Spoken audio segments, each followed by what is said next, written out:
Hello दोस्तों, तो आप सभी लोगों को यूनिक सेंटर में मोस्ट वेलकम। तो जैसा कि हमने देखा था कि जो हमारी माइक्रो इकोनॉमिक्स का जो चैप्टर 5 चल रहा था, तो उसमें जो हमारा थ्योरी ऑफ डिमांड था उसके हमने क्या था 3 पार्ट को कवर कर लिया था।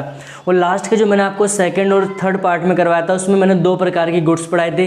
पहला आपका क्या था, जैसे कि हमने पढ़ा था सब्स्टिट्यूट गुड्स क्या होता है, दूसरा कॉम्प्लीमेंट्री क्या होता है, और फिर उसके बाद हमने देखा था जो पार्ट थर्ड में कि जो नॉर्मल गुड्स क्या होता है, और फिर हमने देखा था इन्फीरियर गुड्स क्या होता है। तो ये सारे के सारे जो इंपॉर्टेंट टॉपिक थे हमने इसको डिटेल में कवर कर लिया था। अगर आप में से कोई ऐसा स्टूडेंट है जो चैनल में फर्स्ट टाइम विजिट कर रहा है, तो भाई आप सभी लोगों का मोस्ट वेलकम कि चैनल पे आ गए। अब देखो, जब आप लोग आ गए ना, तो बस एक बार आप लोग वीडियो को लाइक कर दो, शेयर कर दो, और चैनल को आप लोग ज़्यादा से ज़्यादा सब्सक्राइब करें, ताकि जितने भी लेटेस्ट आपको वीडियो अपडेट रहेंगे वो आपको मिलती रहे। तो आज की जो वीडियो है ना यार, बहुत इंपॉर्टेंट है। ठीक है, ऐसा क्यों? क्योंकि यहाँ से आपका 6 नंबर का जो क्वेश्चन हो गया, डेफिनेटली क्या फिक्स है कि यहाँ से 6 नंबर का क्वेश्चन आपका बनेगा।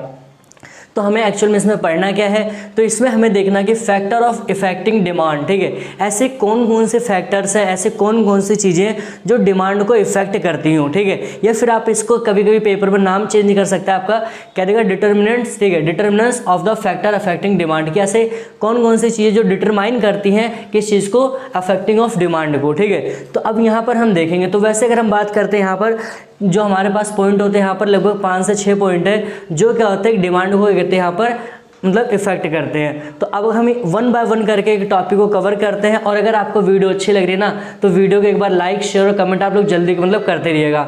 तो पहला पॉइंट आता है हमारा, कह रहा प्राइस ऑफ गुड्स।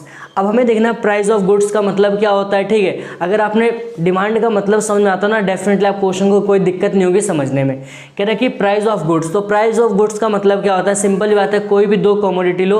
अब अगर एक की अगर गुड्स की प्राइस बढ़ रही है, क्या करो, अगर गुड्स की प्राइस बढ़ेगी तो डेफिनेट बताओ उसकी जो डिमांड क्या होगी, कहोगे सर डिमांड क्या होगी, इसकी डिमांड डिक्रीज होगी। अगर प्राइस क्या होती है डिक्रीज होती है, तो डिमांड क्या होगी आपकी इंक्रीज होएगी। मैंने आपको एग्जाम्पल लेता आइसक्रीम वाला, कि आप लोग मार्केट जाते थे, आइसक्रीम क्या 30 रुपए की होती थी, आप क्या 1 पीस खा के आते थे। लेकिन वहीं क्या आप देखो वहां पर क्या प्राइस बढ़ी थी, तो डिमांड क्या होगी थी, सिंगल 1 पीस खाए थे। लेकिन वहीं क्या होता है, अगर आइसक्रीम 10 रुपए की, तो आप क्या 4 पीस लेके आओगे, 2 पीस खा के आओगे। ठीक है, तो यहाँ पर क्या जैसी प्राइस क्या डिक्रीज होती है, तो डिमांड क्या होती है ऑटोमेटिक बढ़ जाती है। तो आप यहाँ पर बता देना कि जो अदर यहाँ पर गुड्स होती है उसको कांस्टेंट रखने पर, जो यहाँ पर जो गुड्स होती है जिसकी अगर प्राइस इंक्रीज होती है तो उसकी डिमांड क्या होगी, डिक्रीज होगी। और अगर प्राइस डिक्रीज होती है तो डिमांड क्या होगी, इंक्रीज। और यहाँ पर हमें देखने को मिलता है कि जो एक प्राइस और जो डिमांड में क्या होता है, कैसा रिलेशन होता है, इनवर्स रिलेशन होता है, या फिर आप कह सकते हो नेगेटिव रिलेशन होता है। इसको एक्सप्लेन करने के साथ साथ आप लोग यहाँ पर क्या इसका एक डायग्राम भी आप इसको रिप्रेजेंट कर दोगे। तो डायग्राम में आपको क्या दिखाना, मान लो एक प्राइस है, तो प्राइस हमने बढ़ा दी तो डिमांड देखो घट जाएगी, और दूसरा जो प्राइस हमने घटाया तो डिमांड क्या जाएगी, बढ़ जाएगी। इसके साथ आप यहाँ पर क्या प्राइस को डायग्राम को एक्सप्लेन कर देना। क्लियर यहाँ तक? अब बात आती है सेकंड पॉइंट की। सेकंड पॉइंट कहता है कि इनकम ऑफ कंज्यूमर्स। ठीक है, इनकम ऑफ कंज्यूमर कैसे होता है। ठीक है, तो आपको मैंने पढ़ाया था 2 प्रकार की गुड्स, इसीलिए मैंने कहा था कि वो दोनों वीडियो काफी इंपॉर्टेंट है, पार्ट सेकंड और पार्ट थर्ड। ठीक है, क्यों इंपॉर्टेंट है? अब कह रहे हैं कि इनकम ऑफ कंज्यूमर ना, ये क्या होता है कि जो गुड्स की जो डिमांड होती है, मतलब डिमांड को 2 तरह से क्या करती है, इफेक्ट करती है। पहला अगर हम बात करेंगे नॉर्मल गुड्स के केस में, ठीक है, और दूसरा हमारा कह रहा है कि इन्फीरियर गुड्स के केस में। क्या कह रहा हूँ, नॉर्मल गुड्स के केस में और इन्फीरियर के गुड्स में। ठीक है, तो अब यहाँ पर बात करते हैं जो आपके नॉर्मल गुड्स का मतलब क्या होता है। ठीक है, तो नॉर्मल गुड्स देखो आप लोग कमेंट करके बताइए। ठीक है, मैंने लास्ट वीडियो में बताया था, तो सभी बच्चे करेंगे जो जो वीडियो देख रहा है, सभी लोग कमेंट करके वहां पर टाइप करेंगे, बताएंगे नॉर्मल गुड्स क्या होती है। तो अब सीधा से देखो, अगर हम बात करते हैं नॉर्मल गुड्स में, तो नॉर्मल गुड्स का मतलब क्या होता है, ये हमारे इनकम से क्या होता है, डायरेक्ट क्या होते हैं, मतलब डायरेक्ट इनवर्स होती है, मतलब डायरेक्ट रिलेट करती है, मतलब पॉजिटिव रिलेशन होता है। अगर हम बात करते हैं कि एक कंज्यूमर है, क्या करो, एक कंज्यूमर है, तो अगर उस कंज्यूमर की इनकम बढ़ती है, क्या करो, अगर उस कंज्यूमर की इनकम बढ़ती है, तो डेफिनेटली क्या उसके द्वारा जो नॉर्मल गुड्स को कंज्यूम किया जाएगा, तो उसकी डिमांड भी क्या हो जाएगी, बढ़ जाएगी। मतलब सोच लो कि अगर कोई बंदा मान लो 10,000 रुपये सैलरी कमाता था, ठीक है, तो उसके घर में मान लेते क्या होता है कि जो भी आइसक्रीम आती थी, मान लो 10 आइसक्रीम आती है, ठीक है, लेकिन अब उनकी सैलरी होगी मान लो करके 20,000 रुपये होगी, तो अब उनके घर में जो आइसक्रीम आ रही है वो कितनी आ रही है, मान लो 20 या 50 आ रही है। ठीक है, तो यहाँ पर क्या हो रहा है, जैसे कंज्यूमर की इनकम बढ़ेगी तो वहाँ पर क्या होगा कि एक जो कंज्यूमर की डिमांड भी क्या हो जाएगी, बढ़ जाएगी। सेम यहाँ पर इसका इन्वर्स में बात करेंगे, अगर इनकम क्या होती है घटेगी तो आपकी डिमांड क्या होगी, घट जाएगी। तो यहाँ पर क्या होती है, ये भी क्या होती है, हमारे डिमांड को इफेक्ट करती है। क्लियर यहाँ तक समझ में आ रहा होगा?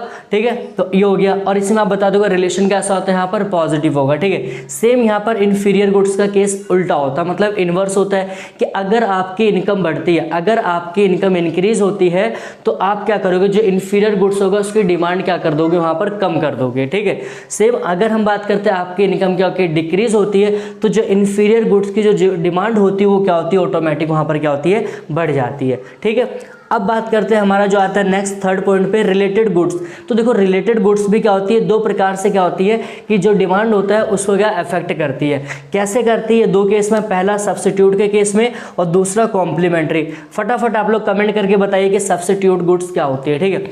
तो मैंने सिंपल बताया कि जो सब्स्टिट्यूट गुड्स का मतलब क्या होता है, इनका यूज होता है एक दूसरे के मतलब प्लेस पे, एक दूसरे को रिप्लेस कर देती है। जैसे मैंने आपको समझाया था कि जैसे टी और कॉफी हो गया, तो अब यहाँ पर अब वही वाला मैंने आपको बताया था कि वहाँ पर कि एक के आप क्या करोगे, एक के आप लोग क्या प्राइस लोगे तो दूसरे की डिमांड। तो हमने वहाँ पर देखा था कि जो वहाँ पर टी होता था उसकी जो प्राइस क्या होती थी, इंक्रीज होती थी। तो यहाँ पर क्या, जो कॉफ़ी की जो डिमांड होती थी वो भी क्या होती थी, वहाँ पर इंक्रीज होती थी। मीन्स कि कैसा रिलेशन होता था इनके बीच में, पॉजिटिव रिलेशन होता था, ठीक है। और अगर हम बात करते हैं कॉम्प्लीमेंट्री गुड्स के केस में, तो कॉम्प्लीमेंट्री गुड्स के केस में क्या होता है, इन्वर्स होता है। मीन्स कि कॉम्प्लीमेंट्री गुड्स ऐसे गुड्स होती है जिनका क्या होता है, हमें टुगेदर मतलब एक साथ क्या होता है वहाँ पर यूज़ करना पड़ता है, ठीक है। इसमें एग्जांपल हमने जैसे कि कार और पेट्रोल का लिया था। फिर अब अगर हम इसी में आपको सारी बातें एक्सप्लेन करनी है, तो अब वहाँ पर हमने क्या देखा था कि अगर, ठीक है, अगर पेट्रोल की प्राइस क्या इंक्रीज होती है तो कार की डिमांड क्या हो जाएगी, डिक्रीज होएगी, ठीक है। लेकिन अगर वही पेट्रोल की जो प्राइस होती है वो क्या होती है, डिक्रीज होती है, तो एक बंदा जो साइकिल लेके चलता था ना, वो भी क्या कहेगा, कार खरीदने के बारे में सोचेगा। क्यों? क्योंकि पेट्रोल की कीमत क्या हो गई है, सस्ती हो गई, ठीक है। तो ये बातें आप उसके अंदर एक्सप्लेन करोगे। अब नेक्स्ट हमारा जो 4 पॉइंट आता है, कह रहे हैं टेस्ट एंड प्रेफरेंस, ठीक है। अब देखो टेस्ट और प्रेफरेंस का मतलब क्या होता है, तो सीधा सा मतलब क्या होता है कि जो जिस चीज़ का मतलब अगर हम बात करेंगे, जो भी चीज़ें आपको बहुत ज़्यादा मतलब अच्छी लगती हैं, ठीक है, पसंद आती हैं, ठीक है, तो उसमें क्या होता है कि आपकी जो डिमांड होगी क्या होगी, बढ़ेगी। तो उसकी चाहे कोई भी कीमत होती है तो उसको वहाँ पर खरीदने के लिए आप कुछ भी पैसा क्या पे कर सकते हो। अब जैसे आप लोगों ने नोटिस किया होगा, कभी आप लोग मान लो या तो आप फ्रेंड वगैरह के साथ या फिर मान लो माता पिता के साथ आप कभी कपड़े वगैरह लेना होता है। अब होता है कि जैसे जीन्स वगैरह चलती है जिसमें बहुत सारे क्या होते हैं, स्टिकर वगैरह लगा होते हैं, फिर उसमें छेद छाद होते हैं, ठीक है, ऐसा करके। तो वो लोग बहुत सारे बच्चे उस चीज़ को क्या होता है, बहुत पसंद करते हैं, ठीक है। आप सोचो अगर आप में से कोई ऐसा है जो उसको पसंद करता है, तो फिर उसकी मार्केट में क्या प्राइस है वो फिर मायने नहीं रखती। रीज़न क्या है, क्योंकि वो आपके टेस्ट एंड प्रेफरेंस का एक पार्ट है।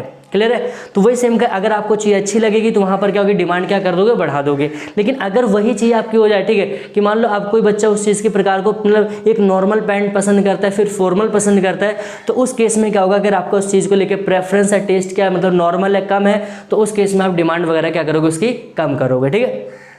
और हमारा यहाँ पर लास्ट पॉइंट क्या आता है कि numbers of consumers in market, ठीक है, कि जो मार्केट होती है उसमें नंबर ऑफ कंज्यूमर में क्या होता है, डिमांड को इफेक्ट करते हैं। अब सिंपल से मान लेते हैं कि यहाँ पर जैसे मान लो मार्केट है, ठीक है, अब यहाँ पर मानते हैं कितने, यहाँ पर 6 लोग हैं मार्केट में, तो डिमांड भी कितने होगी, यहाँ पर 6 लोगों द्वारा होगी। क्यों? क्योंकि नंबर्स ऑफ कंज्यूमर यहाँ पर कितने से। लेकिन अगर मान लेते हैं यहाँ पर कि अगर यहाँ पर क्या होता है, बहुत सारे कंज्यूमर होते हैं, क्या होते हैं, कंज्यूमर बहुत सारे होते हैं, तो उनके द्वारा क्या होगी, जो डिमांड होगी क्या होगा, ज़्यादा होगी। तो यहाँ पर हमें वही बताना है कि ये भी क्या होता है, फैक्टर का एक पार्ट होता है कि अगर मार्केट के अंदर क्या होता है कि जो कंज्यूमर्स के जो नंबर्स होते हैं अगर वो लार्ज रहेंगे तो डिमांड भी क्या होगी, इंक्रीज होगी। अगर वहां पर क्या रहेगा, नंबर्स अगर वहां पर कम रहेंगे तो डिमांड भी क्या होगी, वहां पर डिक्रीज होगी। तो ये सारे के सारे हमारे क्या होता है, फैक्टर ऑफ अफेक्टिंग डिमांड्स, ठीक है।